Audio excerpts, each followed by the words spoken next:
Salut à tous, c'est Sylvain, on se retrouve aujourd'hui sur Rue des Joueurs pour un nouvel épisode de votre série La Nouvelle Étoile, notre guide ultime de la Coupe du Monde 2022 au Qatar qui va vous accompagner jusqu'au coup d'envoi de la compétition le lundi 22 novembre 2022 et sans doute jusqu'au dimanche 18 décembre, jour de la finale, où on croise les doigts pour que ce soit Hugo Lloris qui soulève le trophée et qu'on puisse aller chercher cette troisième étoile sur le maillot, d'où le titre de cette émission, La Nouvelle Étoile. Alors si vous ne les avez pas encore vus, sachez que vous avez déjà sur la chaîne la présentation des deux premiers groupes par Léo et Axel. Donc si vous ne voulez rien rater de notre guide Coupe du Monde, les numéros sortent tous les dimanches, donc n'oubliez pas de vous abonner. Alors, on passe au vif du sujet. Dans cette vidéo, nous allons parler du groupe C, le groupe de l'Argentine, l'Arabie Saoudite, le Mexique et la Pologne. Alors, on va commencer par le favori logique de ce groupe, l'Argentine. L'Argentine qui a une histoire riche avec la Coupe du Monde. Quand on pense à cette équipe, on imagine bien évidemment des numéros 10 élégants, Diego Maradona, Léo Messi, mais également quelques autres. Ariel Ortega, qui était l'héritier, qui s'est un petit peu perdu.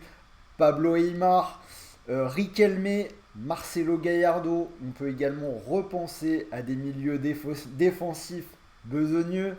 Javier Zanetti, Simeone, l'actuel entraîneur de l'Atlético de Madrid.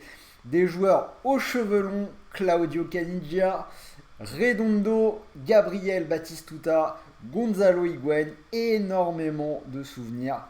Mais avant toute chose, l'Argentine, c'est déjà 2 étoiles sur le maillot, 2 victoires en Coupe du Monde. Tout d'abord 78, donc c'était à la maison, c'est peut-être la Coupe du Monde la plus polémique de toute l'histoire, dans le contexte de la dictature militaire du général Videla. Alors pour tout vous dire, j'ai relu un petit peu pas mal de choses sur cette Coupe du Monde et on soupçonne même que l'Argentine ait pu être un petit peu avantagée au niveau du second tour, puisqu'il faut rappeler quand même une petite chose, c'est qu'à cette époque-là, en 1978, après une première phase de groupe, nous avions non pas une phase à élimination directe comme aujourd'hui, mais une deuxième phase de groupe. Et dans cette deuxième phase, l'Argentine avait retrouvé le Brésil, le Pérou et la Pologne. Et pour le coup, le match entre l'Argentine et le Pérou avait été reporté pour que les Argentins puissent connaître le résultat des Brésiliens et qu'ils puissent savoir exactement combien de buts ils devaient marquer pour se qualifier pour la finale. Et devinez quoi, ce match contre le Pérou, l'Argentine l'a gagné 6-0. Donc beaucoup de questions qui ont entouré ce match. Surtout que derrière, je vous l'ai dit, l'Argentine a gagné. L'Argentine a remporté cette finale face aux Pays-Bas. Les Pays-Bas qui avaient une belle équipe, la génération de Johan Cruyff. Cette génération qui s'inclinait pour la deuxième fois consécutive en finale de la Coupe du Monde. 2 fois de suite contre le pays organisateur, puisque 4 ans plus tôt, cette même équipe des Pays-Bas avait été battue par les Allemands en Allemagne. Et là, ils perdent contre l'Argentine en Argentine. Donc, grosse déception pour cette équipe des Pays-Bas, mais c'est bien Passarella, le capitaine de cette équipe d'Argentine en 78, qui a soulevé la coupe, le même Passarella qui deviendra plus tard le sélectionneur de l'équipe d'Argentine en 1994. Et vous vous en rappelez peut-être, qui interdira à ses joueurs de porter les cheveux longs dans son équipe. Un joueur comme Gabriel Batistuta avait accepté de couper ses cheveux, ce que Fernando Redondo avait toujours refusé de faire. C'est pour ça qu'on ne l'avait plus vu en sélection. Donc voilà pour la petite histoire de cette Coupe du Monde 78. Mario Kempes, l'Argentin, qui avait fini meilleur buteur de la compétition. Bien évidemment, deuxième victoire, c'est celle de la génération Maradona en 1986. Le fameux match de légende contre l'Angleterre, les 2 buts de Maradona, la fameuse main de Dieu pour commencer ce but de la main de Maradona, qui avait été suivi par un slalom spécial où le petit génie argentin avait dribblé tous les défenseurs anglais pour aller marquer le second but. Et ce match avait conduit l'Argentine jusqu'à la finale et à la victoire pour la deuxième étoile. Si vous n'avez pas encore vu ces buts de Maradona, je vous invite à chercher sur YouTube, vous devez pouvoir retrouver ça. Alors, au-delà des deux victoires, l'Argentine c'est également 3 finales. L'Argentine qui est quasiment toujours qualifiée pour la Coupe du Monde. Ils avaient participé à la finale de la première édition, c'était en 1930. Ils avaient perdu contre l'Uruguay, mais dans l'histoire plus récente, également 2 finales en 1990 en Italie et en 2014. Alors, à chaque fois, les Argentins avaient perdu cette finale contre l'Allemagne et 2 fois sur le même score, c'était le score de 1-0. Alors, encore quelques petites histoires, on peut parler de ce mondial 90 en Italie, l'Argentine du sélectionneur Carlos Bilardo. Donc du coup, l'Argentine qui avait gagné en 1986, qui était tenante du titre, ils jouent le match d'ouverture contre le Cameroun et ils perdent 1-0. Mauvais départ, et dans le deuxième match contre l'URSS, qui existait encore à l'époque, on a le titulaire, le gardien de but Neri Pompidou, qui se casse la jambe. Il est remplacé par un gardien Obayo Bariolé qui s'appelle Goicoechea, qui allait devenir l'un des héros de cette Coupe du Monde, le meilleur gardien du tournoi. Il a remporté 2 séances de tir au but, c'était contre la Yougoslavie en quart de finale et contre l'Italie à domicile, l'Italie qui jouait sa Coupe du Monde à la maison. L'Argentine qui a sorti l'Italie en demi-finale, c'était à Naples. Le club de Maradona, un match où Maradona a été sifflé dans le stade qui porte aujourd'hui son nom. C'était assez incroyable. Il y avait des banderoles dans le stade qui étaient du genre Diego, Naples t'aime, mais notre patrie reste l'Italie. Et ça avait été un petit peu le début de la fin de la belle histoire d'amour entre Diego et le Napoli. Il avait été sifflé ce jour-là, il avait eu du mal à le supporter. Alors, on finit donc 1990, l'Argentine qui a perdu contre l'Allemagne dans une finale assez pauvre. 1-0 pour l'Allemagne qui était encore la RFA à l'époque. But sur penalty d'Andreas Brehme que notre gardien Goicoechea n'avait pas su arrêter. Enfin, dernier souvenir qu'on peut avoir avec l'Argentine, il y en a énormément mais je vous donne les principaux, c'est bien évidemment 2018 et l'élimination de l'Argentine par les Bleus. Le fameux but, second poteau, Pavard, cette qualification de l'équipe de France 4-3 qui avait amené jusqu'au sacre la victoire contre la Croatie en 2018. Donc voilà un petit peu pour la partie histoire. Niveau qualification, l'Argentine est arrivée deuxième de la zone AM Sud derrière le Brésil. Une équipe qui a remporté la Copa América en 2021, premier trophée de Messi avec la sélection. Et sans doute la dernière occasion pour Messi de briller en Coupe du Monde. On rappelle qu'il a toujours été un petit peu en difficulté. Messi, c'est 4 participations à la Coupe du Monde, seulement 6 buts. Et j'ai envie de dire, l'Argentine qui a remporté la Copa América, mais qui n'a pas forcément en ce moment la meilleure équipe des dernières années. Loin de là, on peut ajouter Messi, qui même avec le Ballon d'Or sort d'une saison très moyenne avec le Paris Saint-Germain. Une défense dont le taulier est Nicolas Otamendi, qui n'est quand même pas, à mon sens, un défenseur extraordinaire. Et si on regarde un petit peu, on a parmi les joueurs régulièrement titulaires en équipe d'Argentine, des joueurs comme Rodrigo de Paul, qui a mis un peu de temps à s'imposer du côté de l'Atlético, Di Maria, qui est plus ou moins indésirable du côté du PSG, on a un petit peu de mal à connaître sa situation pour le futur. Et après, on a des joueurs qui sont bons dans leur club, mais qui ne sont pas extraordinaires non plus. Lucas Ocampos, que j'aime bien, Marseillais forcément, du côté de Séville. Paredes, mais voilà, j'ai envie de dire que l'Argentine est bien évidemment favorite de ce groupe, elle devrait se qualifier, mais on a quand même une équipe qui est loin de s'avancer avec de grandes certitudes. Donc voilà pour l'Argentine, on va maintenant parler de la deuxième équipe, l'Arabie Saoudite. Alors l'Arabie Saoudite, une histoire évidemment beaucoup moins fournie avec la Coupe du Monde que l'Argentine. On peut penser malgré tout pour ceux qui connaissent bien le football, à des joueurs qui ont marqué un petit peu l'histoire de cette sélection, notamment Sami Al-Jaber. Al-Jaber, il a participé aux 4 premières Coupes du Monde de son pays. Il a été international de 1992 à 2006. 156 sélections, c'est probablement la plus grande légende du football saoudien. Et on peut ajouter le gardien dont vous vous rappelez peut-être, Mohamed Al-Deya, donc 173 sélections. C'est quand même un beau record là aussi. Alors, niveau historique en Coupe du Monde, cette équipe d'Arabie Saoudite, elle a atteint les huitièmes de finale une seule fois. C'était pour sa première participation à la Coupe du Monde. C'était en 1994. Derrière ces 4 éliminations au premier tour, c'était en 98, 2002, 2006 et 2018, sans vraiment rester dans les mémoires. Les quelques souvenirs qu'on peut avoir concernant cette équipe, ça remonte assez loin. C'est 1994, le but de Saïd Ouéran, c'était contre la Belgique, victoire 1-0 pour l'Arabie Saoudite et un but avec une chevauchée de 70 mètres de Saïd Ouéran. D'ailleurs, c'est marrant puisqu'on en parlait, un but qui avait été un petit peu comparé à celui de Maradona contre l'Angleterre en 1986. Donc pour les plus jeunes, je vous invite à aller voir ça de plus près.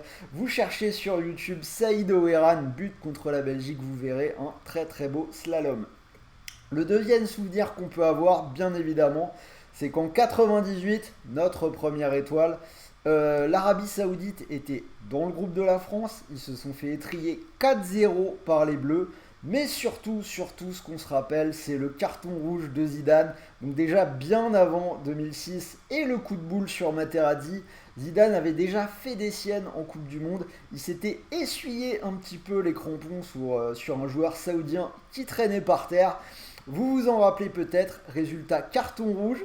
Il avait été suspendu pour le dernier match de poule contre le Danemark, mais également dans le match contre le Paraguay, où on s'était qualifié un petit peu au forceps avec le but en or de Laurent Blanc. Tout ça avait été un petit peu oublié grâce à la finale contre le Brésil et le fabuleux match de Zizou, mais déjà il y avait eu ce petit coup de canif sur la carrière de Zizou et ce rouge en Coupe du Monde. Et enfin, en 2002, l'Arabie Saoudite qui avait pris une grosse volée 8-0 contre l'Allemagne. Aujourd'hui, cette équipe elle est coachée par Hervé Renard, qu'on connaît bien en France, qui a été le coach de Sochaux notamment. Il a une équipe où on n'a, pour ainsi dire, aucun joueur qui évolue en Europe. Cette équipe d'Arabie Saoudite, c'est clairement l'outsider de ce groupe. A priori, on peut considérer qu'ils sont promis à la 4e et dernière place. Méfiance quand même, pour se qualifier, ils sont quand même arrivés devant le Japon et l'Australie dans leurs éliminatoires. Troisième équipe, ce sera le Mexique. Alors, le Mexique, là aussi, on peut penser à plusieurs joueurs emblématiques. Rafa Marquez, qui a été international à partir de 17 ans. Rafa Marquez qu'on a connu du côté de Monaco, qui est parti au Barça derrière.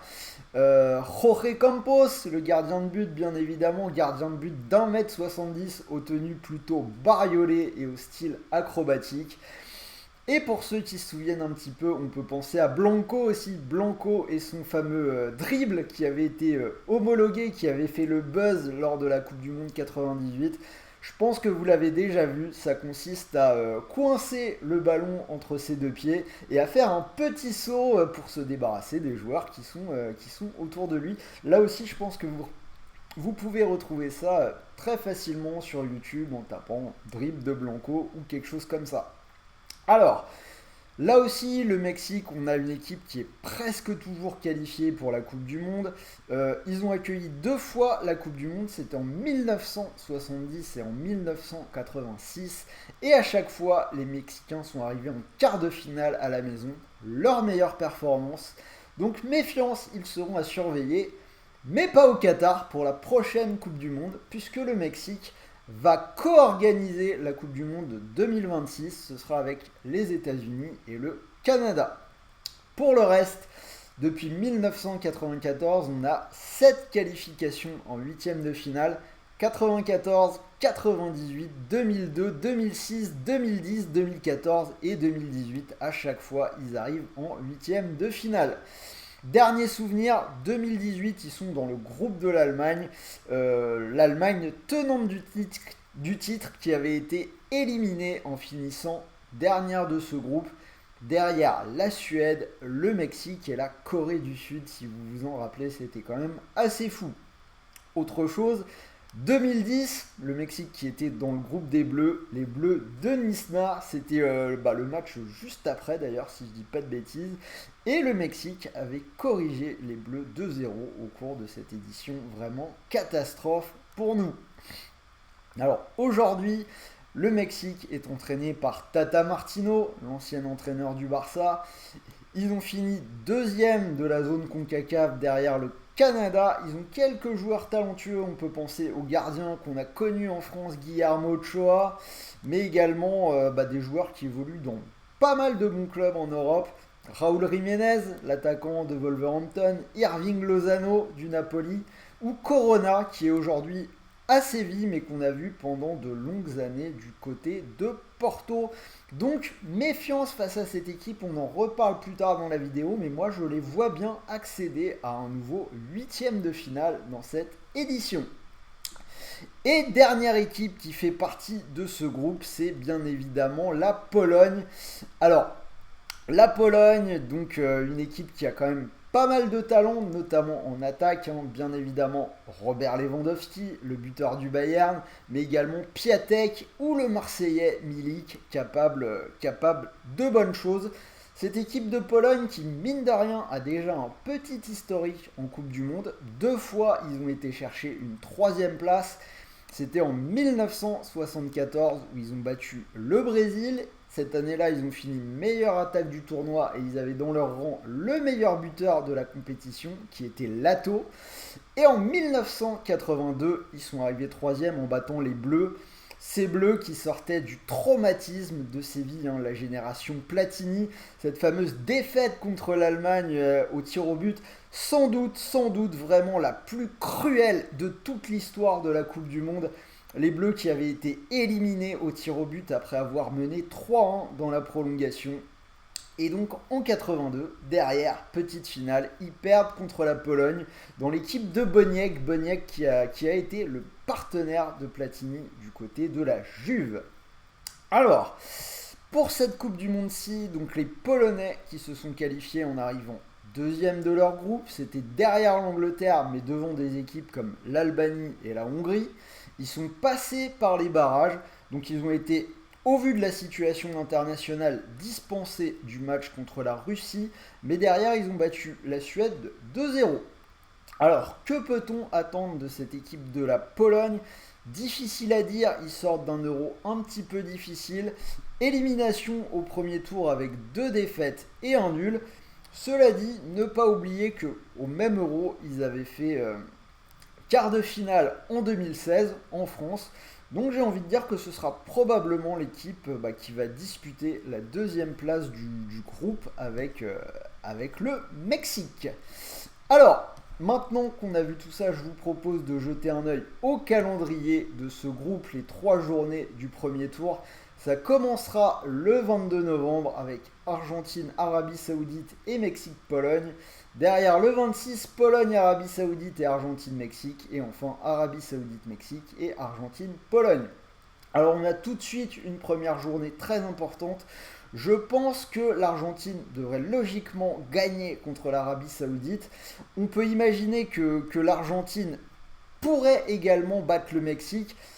Ça aurait pu être vraiment une belle affiche, mais l'Argentine a joué déjà 3 fois en Coupe du Monde contre le Mexique. C'était en 1930, donc pas vraiment significatif, mais également en 2006 et en 2010. Et à chaque fois, l'Argentine l'a emporté.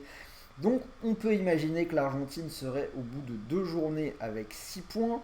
Deuxième journée, la Pologne battra sûrement l'Arabie Saoudite. Donc on a ce Mexique-Pologne du premier jour qui revêt une importance toute particulière. C'est probablement là où la 2e place du groupe va se jouer. Donc ce sera Ce sera un match vraiment important. C'est pour ça que je l'ai choisi en affiche de ce groupe. Donc je vous l'ai dit, j'aurais pu choisir l'Argentine-Mexique, mais je me suis dit qu'on allait forcément tomber sur un prono en faveur de l'Argentine. Donc j'ai décidé de partir sur une affiche un petit peu plus exotique. Alors les deux équipes se sont affrontées une fois, c'était en 1978, la Pologne avait battu le Mexique 3-1. Alors pas vraiment significatif bien sûr. Donc vous avez déjà certaines cotes qui sont sorties pour la Coupe du Monde. Par exemple sur Unibet, donc pour cette vidéo j'ai été les voir sur Unibet où il y a déjà certaines cotes des matchs du premier tour. Sur celui-là les cotes sont intéressantes puisqu'on a le Mexique à 2,62. Le nul à 2,95 et la Pologne à 2,52. Alors, pour une première lecture, on en reparlera bien évidemment plus tard. Je vous avoue que j'aime bien la victoire du Mexique à 2,62. Ne pas oublier le facteur chaleur, il va faire très chaud au Qatar, même si les stades sont a priori climatisés. Je sais pas si vous avez vu, il y a eu un reportage récent sur Canal Plus Sport avec l'arrivée de Thauvin au Mexique. Il explique lui-même qu'il a eu du mal, qu'il a eu très chaud. Donc les Mexicains, ils ont pas mal de joueurs qui jouent dans le championnat local. C'est des joueurs qui vont être habitués à cette chaleur. C'est beaucoup moins le cas des Polonais. On rappelle, cet été à l'Euro, il a fait assez chaud. Les matchs ont été mauvais. Ils ont été éliminés dès le premier tour. Pas vraiment de bon système de jeu, ça consistait à envoyer des grands ballons vers Lewandowski et pas vraiment autre chose. Pour moi, je ne serais pas étonné qu'il se fasse dépasser par l'enthousiasme, la mobilité de ces joueurs mexicains qui vont les surprendre. Donc voilà, pour moi, pour la grosse affiche, celle dont je voulais parler, en tout cas dans ce groupe. Pour finir, quelques petits pronos que j'ai sortis sur les codes qui existent déjà dans ce groupe. Donc je vous propose l'Argentine vainqueur du groupe à 1,40. Ce sera mon safe. Normalement, ça devrait bien se passer. Par rapport à ce que je viens de vous dire, la qualif du Mexique à 1,90. Et le fun, alors par rapport à ce que j'ai dit, j'y crois pas vraiment, mais je suis obligé quand même de vous donner la cote. C'est pas l'équipe que je verrai en premier, mais la victoire finale de l'Argentine est cotée à 10. Donc ça vaut toujours malgré tout le coup de la considérer. Alors, une fois que je vous ai donné ça, un dernier petit coup d'œil sur le tableau. Les potentiels huitièmes de finale, c'est intéressant puisque ce groupe C va croiser le fer avec le groupe D, le groupe de l'équipe de France. Si tout se passe comme prévu, c'est-à-dire que l'Argentine finit devant le Mexique et que la France remporte son groupe devant le Danemark, on aurait Argentine-Danemark et France-Mexique. C'est intéressant, on aurait un huitième de finale accessible pour les Bleus, les Mexicains qui une nouvelle fois s'arrêteraient en huitième de finale. Et un match hyper intéressant entre l'Argentine et le Danemark. Je vous l'ai dit, l'Argentine avance sans certitude. Le Danemark peut être vraiment, vraiment dangereux. On l'a vu à l'Euro, beaucoup d'innovations tactiques. Il y aura un vrai match piège pour ces Argentins si jamais c'est le cas. Je me méfie même du fait que la France ne finisse pas derrière le Danemark. Dans ces cas-là, on aurait un remake de 2018 et un France-Argentine en huitième de finale. Quoi qu'il en soit, ce sera intéressant. Donc voilà, c'était Sylvain, j'espère vraiment que ce nouveau numéro de la Nouvelle Étoile vous a plu. N'oubliez pas le petit pouce bleu si ça vous intéresse. Abonnez-vous si vous voulez la suite des épisodes. Et le prochain, ce sera le groupe D, ce sera Léo qui vous parlera du groupe de l'équipe de France. En attendant, je vous dis à très vite et on espère vraiment cette nouvelle étoile. Salut à tous!